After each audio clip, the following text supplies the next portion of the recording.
Fuji tak cemburu lihat Tarik Halilintar dekat dengan Aliyah Masaid. Haji Faisal sebut putrinya, Fuji tak akan cemburu melihat kedekatan Tarik Halilintar dan Aliyah Masaid. Belakangan Tarik Halilintar dikabarkan dekat dengan Aliyah Masaid. Nama Fuji pun kerap terseret dalam kedekatan tersebut. Tak jarang, adik ipar mendiang Vanessa Angel ini dibandingkan dengan Aliyah Masaid.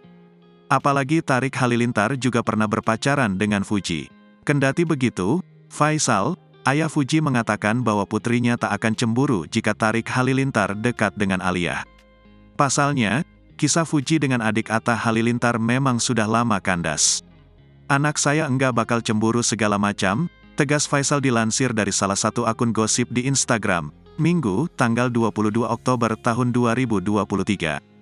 Dia mengatakan bahwa hubungan Fuji dengan Tarik Halilintar kini lebih seperti kakak beradik. "Mereka walaupun berpisah sekarang, tapi hubungan mereka sudah seperti kakak adik," ujar Faisal. Selain itu, Faisal juga memastikan bahwa Fuji tetap baik-baik saja bertemu dengan Aliyah Masaid. Sebab beberapa waktu lalu, putrinya disebut membuang muka ketika bertemu dengan anak mendiang Aji Masaid. "Kalau menurut saya sih nggak ada yang perlu dipersoalkan. Toh kalau dia bertemu, bertatapan muka dengan Aliyah, saya rasa dia akan baik-baik saja," jelasnya.